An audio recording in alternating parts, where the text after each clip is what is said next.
Hello, and this week we come to the second Sunday of the Lenten time. As we make this journey now through this very special season, glad to have you with us. The readings, the first reading comes from the book of Genesis, chapter 12, verses 1 through 4a, the first part of that sentence. The second reading from the letter attributed by Paul to Timothy, chapter 1, verses 8 through 10. And then Matthew's Gospel, chapter 17, verses 1 through 9. Now, this week, the Gospel is the famous story of the Transfiguration of Jesus. And since the renewal of the liturgy a few years ago, this second Sunday of Lent always presents one of the accounts from either Matthew, Mark, or Luke of the Transfiguration of Jesus. And so in our Catholic tradition, it forms the reflecting reading for this second Sunday. However, the other Christian churches actually use the episode of the Transfiguration of Jesus as the last Sunday before the beginning of Lent, or as the conclusion of the entire season of the Epiphany. So there's a little different understanding of where this particular passage might fit in. And keep in mind, as I've mentioned so often, what we are looking at here is the scriptural tradition of these passages, not necessarily just how they might be interpreted as understanding the Lenten season.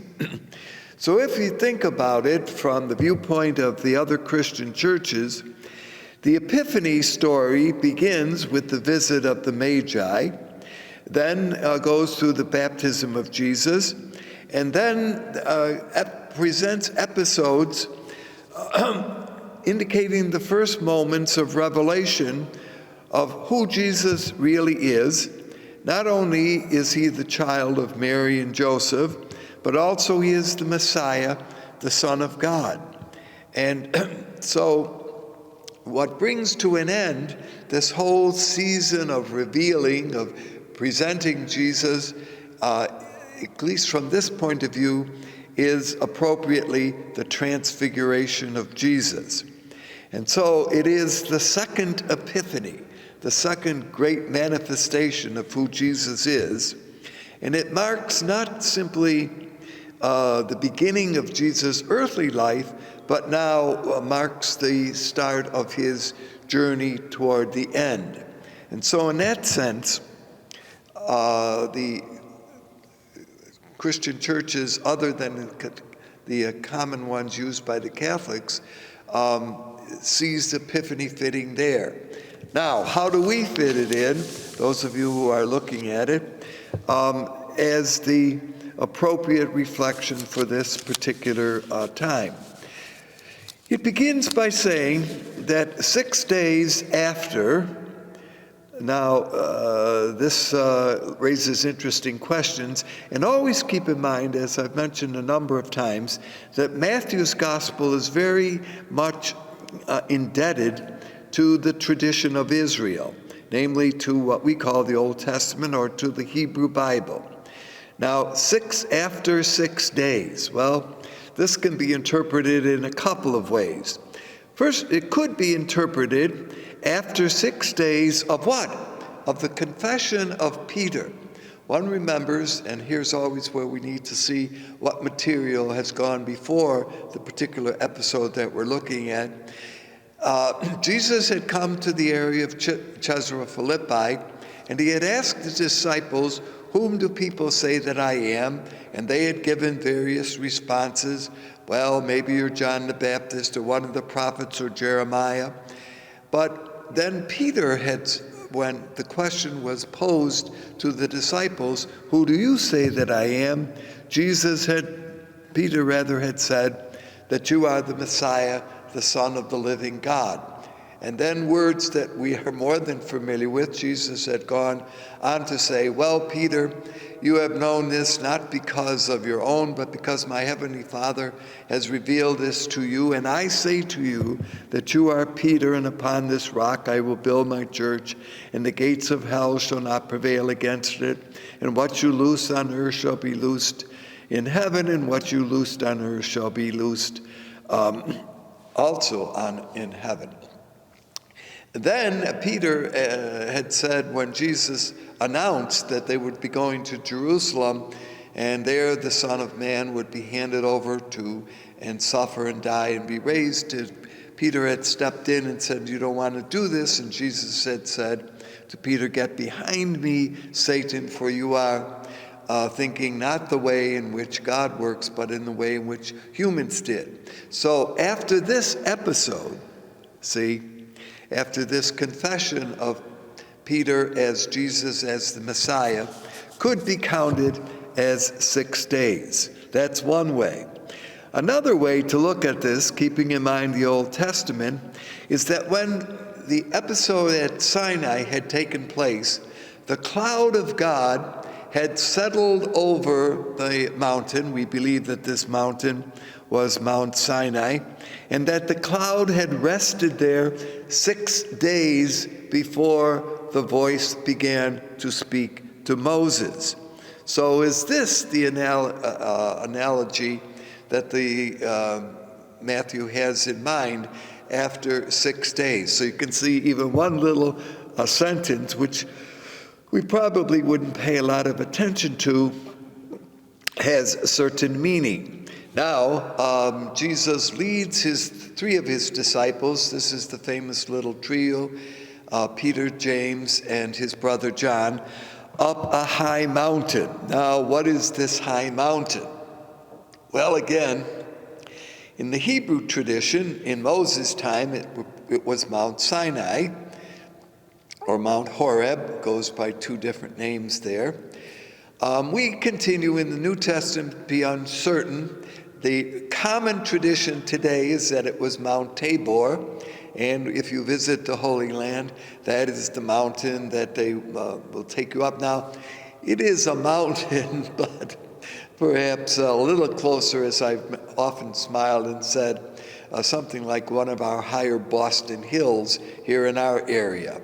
Their idea of mountain, the only mountain that's really high, and some say this might be where Jesus leads the disciples, is Mount Hermon, but that would take a considerable amount of time to get up. Now, Mount Tabor today, if you visit Israel, the Holy Land, they will take you up a rather circuitous road that leads up there. It is quite, and they don't really let cars drive up, but cabs drive you up very quickly, and it is a interesting road up. And on the top, of course, is a church dedicated to the remembrance of Jesus' appearance here on the mountain.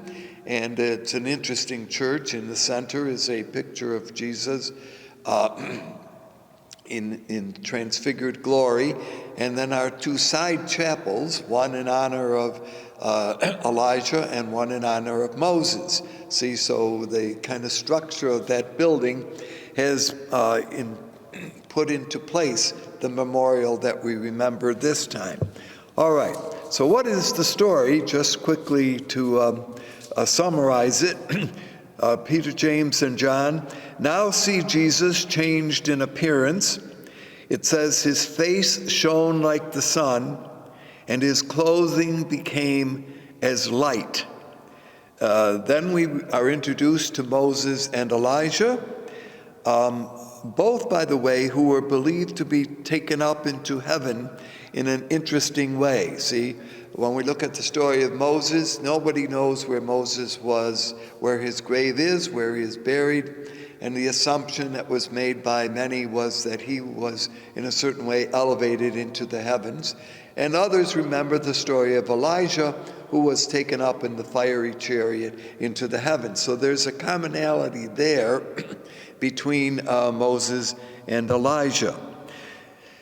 They are pictured as speaking with Jesus, although in this gospel we know nothing of what they are saying. A cloud appears over them. Cloud always represents the presence of God, as it had when Moses had been on Mount Sinai. So now the cloud represents the presence of God. And again, the voice says, "This is my beloved Son, in whom I am well pleased. Listen to him."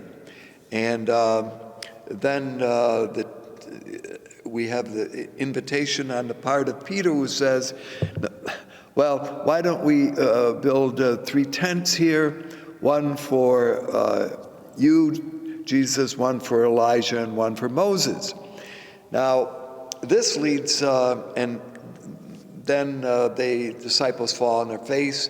They are afraid, they are terrified. They look up, they see only Jesus, the cloud has disappeared, and Jesus tells them not to mention this as they are going down from the mountain, although this verse is not in the text that we will hear this time. So that's the basic story of the Transfiguration. I'm sure many of you are familiar with it. Now, they see Jesus. Go back and analyze this a little bit. They see Jesus in a new light. Now, would this be, how do we put this into words? And certainly, how do we put this into pictures? So the words, of course, his face shone like the sun. Well, if you see the sun, you don't look into the sun, so you kind of avoid it. Truth to be said, that they see Jesus here in a way that they have not seen him before.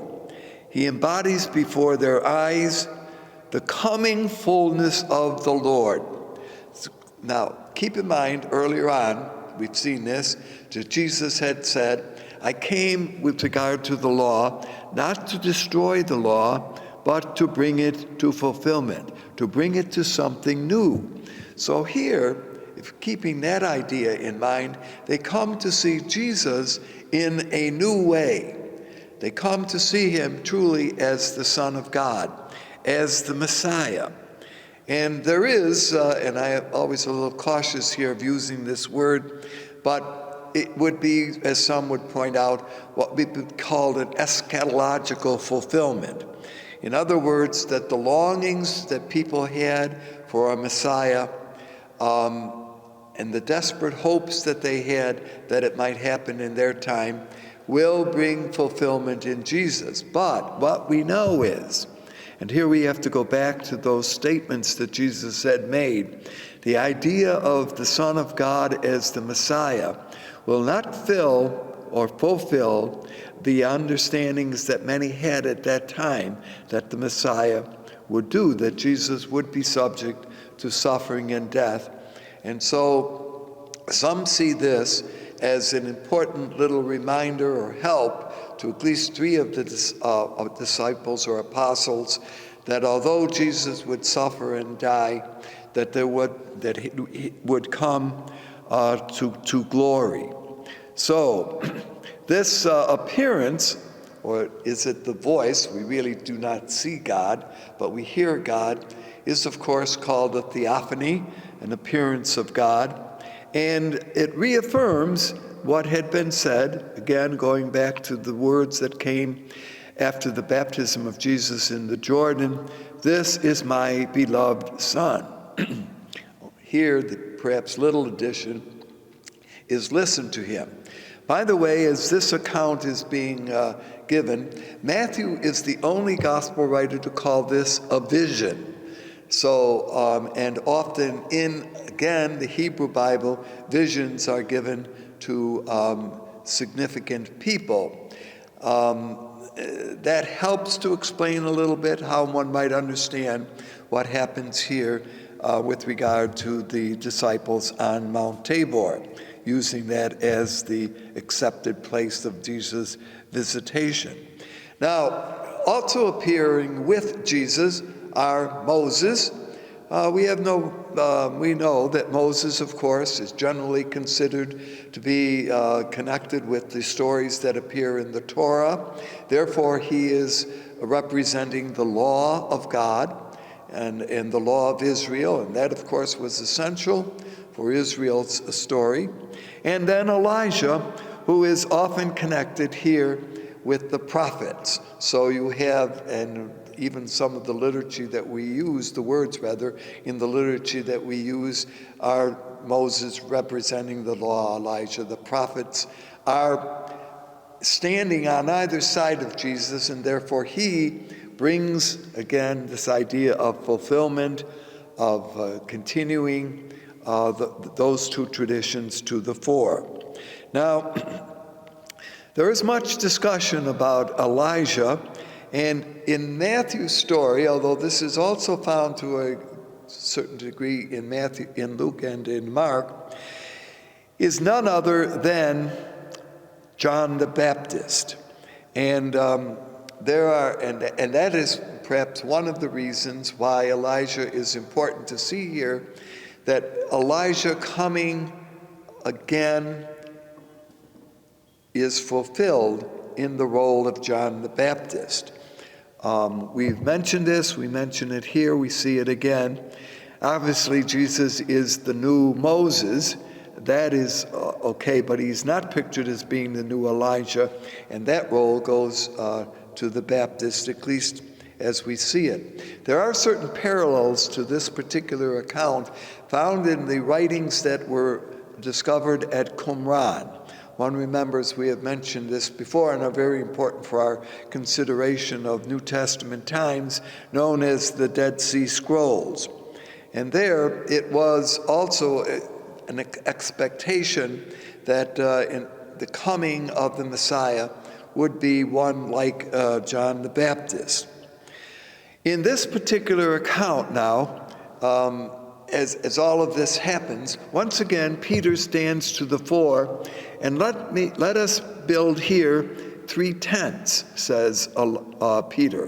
One for you, one for Elijah, and one for Moses. Now this leads us to think that the kind of setting for this would have been the Jewish observance of the Feast of Tabernacles, or tents. You see, and that this is the kind of background that Matthew has in mind. The celebration of tabernacles had to do with the years that Israel wandered in the wilderness and obviously lived in tent structures. We've mentioned before, keep in mind that these tents are not the little tents that the Boy Scouts use or that you might even use on one of your family vacations, but these tents were much larger. They could bring in a whole household and a whole setting for living there, okay? And these were not tents that you picked up immediately and then just moved within a few hours. So they took a while to be set up, okay? So is this what Peter has in mind, that this kind of picture of Jesus, understanding of Jesus, would be something that would stay there, that they would be there a while. Hence why the idea of tents would be something that came to his mind. Another thought here, however, one that we have mentioned often, is that in the ancient world it was very important to be hospitable. Could it be that Peter, here acting on that premise, is offering hospitality to Moses and to Elijah, and obviously to Jesus, here is a place for you to rest, to be comfortable, and remember that when you invited somebody into your house, the law of hospitality meant that you were given all the protection that you needed. You could do no harm to a person once they entered into your dwelling. Well, is Peter still kind of hanging on to the idea that Jesus desired to go to Jerusalem, where difficulties will come his way? If he stays here, he will be safely protected, and that those terrible things will not take place. So you can see there's a number of ideas that are brought to bear here in this little episode. What happens is, of course, the voice tells the disciples that this is my beloved Son, and the words, listen to him. This is what they need to continue to do as they move forward. Interestingly, in this particular gospel, Peter does not address Jesus as rabbi, as teacher. In this gospel, it is only used once, and that will be in the garden by Judas when he comes up to Jesus and says, Rabbi. So calling Jesus by that title as teacher is something that Matthew here has his figures like Peter refusing to use, because although it certainly has a very honorable understanding, in this gospel there is the writer has a caution to do this. Keep in mind also that Matthew's gospel is written well after the time of Jesus, and therefore the tension, once again, it's never absent here between the Pharisees and they're kind of restructuring the Israelite community, and Matthew's community, there still is that tension. And the Pharisees, of course, would be honored by the title of rabbi. So I don't want to make a lot of issue about that particular term, but it's interesting how it is used or not used here. So the same voice that comes out of the cloud speaks about Jesus and calls Peter, James, and John into their particular mission. So all of that is a background to this choosing for our reflection this time, the gospel story of the Transfiguration.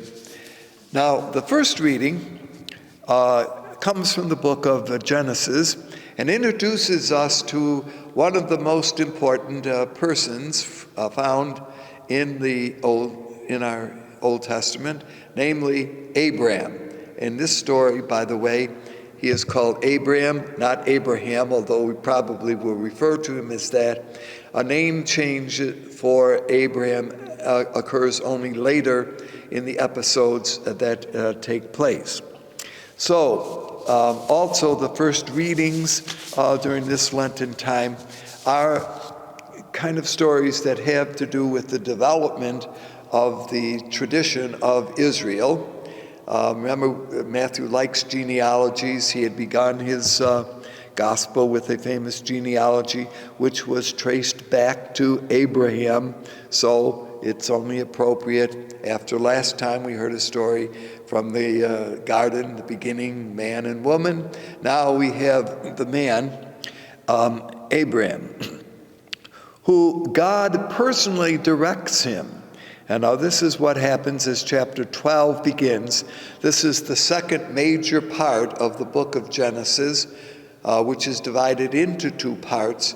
The first 11 belonging to the stories of the beginnings, and now chapter 12 through chapter 50, by the way, the whole rest of the book, has to do with a series of persons known as the patriarchs, we will only get a little sampling of those as we go along. Now, the story is that Abraham is asked to leave his native land, which we believe is a place called Ur. Ur of the Chaldees, which is located on the Euphrates River at the southern end of the Mesopotamian peninsula. Mesopotamia today would be modern Iraq. Now, he is asked to move. We also know something about the city of Ur. Archaeologists have discovered a lot of remains, which means that city and some activity was going on there as early as 3000 BCE. So it had a rich civilization, and for reasons which we're not sure, at some point it all seemed to have disappeared. There's much speculation as to why that happened. One of it might have been warfare, another disease, or another change of climate. Anyway, think about it. Abraham is being asked to be leaving country, family, tribe, to move to another place, which he does. And he moves to a place called Haran, H-A-R-E-N, which in the ancient world was a major caravan center, trade. But for Abraham, it's only the beginning of his journey. He moves there with Lot, his nephew, and his whole household. Now, I think it's important to notice here, Abraham is not a poor guy. I mean, he's not, he doesn't have much to leave behind, but he takes a lot with him. He takes his flocks, he takes his whole household family, he takes a lot of other items. So it's those of you who have made moves know this can be a difficulty. Some would say, well, what do we leave behind and what do we take with us? So in a certain way, this entourage moves with Abraham up to Haran, where he stays for a while and then moves down to the land, the territory of Canaan. He comes into a place called Shechem, then moves to Bethel, and then to the Negev. The Negev is the desert area in the southern desert. Now keep in mind that during these whole episodes of Abraham, they are immigrants. They don't own the land. They are not trying to take it. They are simply living there. In verses 2 and 3 of this Genesis verse with regard to Abraham, Abraham receives 7 blessings. Now it's interesting. And they are 5 blessings and then 2 extras, okay? What are the blessings? 1, I will make you a great nation. 2, I will bless you. 3, I will make your name great. 4, you will be a blessing. 5, I will bless those who bless you. 6, I will curse those who curse you.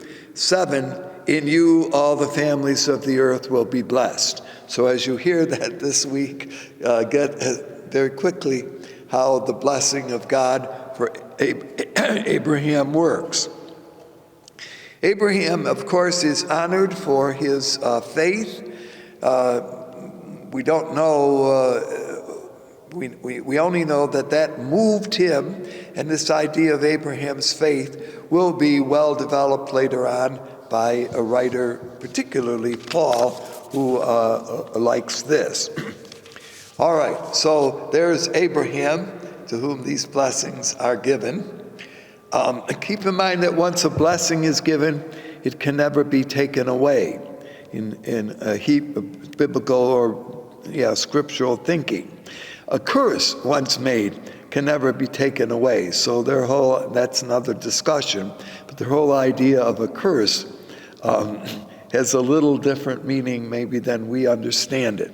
Finally, the second reading comes from a letter written somewhere around the year 100. It is one of what are known as the pastoral letters attributed to Paul, but which we would call Pauline letters, probably because if you think of it, by the year 100, Paul was not around.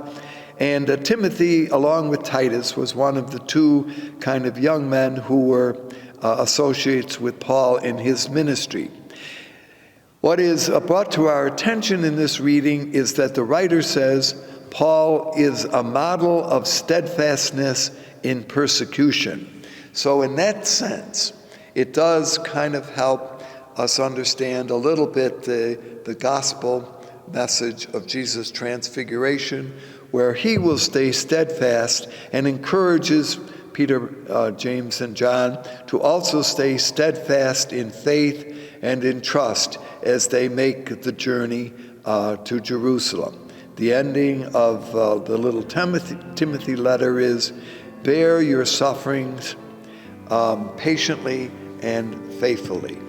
Well, those are the readings that are offered for our consideration now on this second Sunday of the Lenten journey as we continue it together. Thank you for being with us. Hope to see you again.